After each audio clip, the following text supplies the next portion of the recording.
un nuevo debate se ha generado ahora por una carta que desde la Secretaría de Gobernación o mediante la Secretaría de Gobernación enviaron el Poder Ejecutivo a la Suprema Corte de Justicia de la Nación. ¿Qué busca esta carta? Y ayer escuchaba yo el mensaje del presidente y el tono, más que nada el tono, que es lo que creo yo debemos de hacer notar. Mire, me refiero precisamente al documento en donde se les solicita a los ministros de la Corte dar una explicación, pero además les ponen un plazo de 5 días de por qué violentan lo mandatado en el artículo 127 de la Constitución Federal en torno a que ningún servidor público puede ganar más que lo que tiene en su haber el presidente de la República. Inclusive el documento que circuló ayer vía comunicado o boletín, el Gobierno de México explica que la secretaria de Gobernación, Luisa María Alcalde Luján, solicitó a la ministra presidenta de la Suprema Corte de Justicia de la Nación y del Consejo de la Judicatura, Norma Piña Hernández, un informe sobre las acciones que ha realizado la Corte para cumplir con el mandato del artículo 127 de la Constitución Federal, que a la letra señala que ningún servidor público podrá recibir remuneración por el desempeño de su función, empleo, cargo o comisión mayor a la establecida para el presidente de la República. Y especifica el comunicado, esta solicitud se realizó conforme al artículo 27, fracción 7 de la Ley Orgánica de la Administración Pública Federal,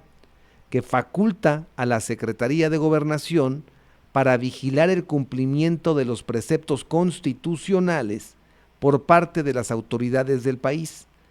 dando un plazo de 5 días para responder en qué medida la Corte ha cumplido con el texto constitucional. Así, así como se lo estoy comentando. Bueno, mire, como siempre nos damos a la tarea de recurrir a especialistas, en este caso en constitucional,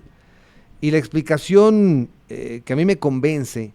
es que precisamente esta facultad a la que invoca la Secretaría de Gobernación se contempla en la Ley Orgánica de la Administración Pública Federal. Precisamente allí es en donde recae su razón y su medida, y me explico. Esta ley está dirigida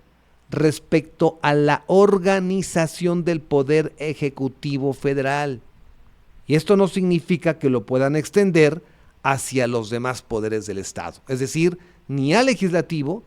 ni al judicial. Creo que aquí, porque ayer decía el presidente que sus abogados le habían dicho que estaba en su facultad y que podía hacerlo. O sea, imagínense, si no se le permite al presidente como titular del Poder Ejecutivo, ni modo que con esta ley o este artículo de la Ley Orgánica de la Administración Pública Federal,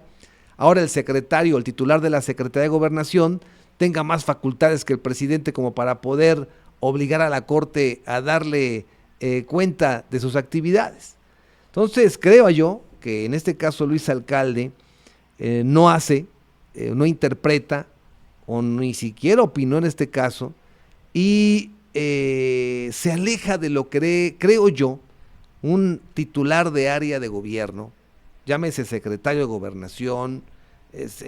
secretario general del ayuntamiento, ese espacio en las áreas públicas,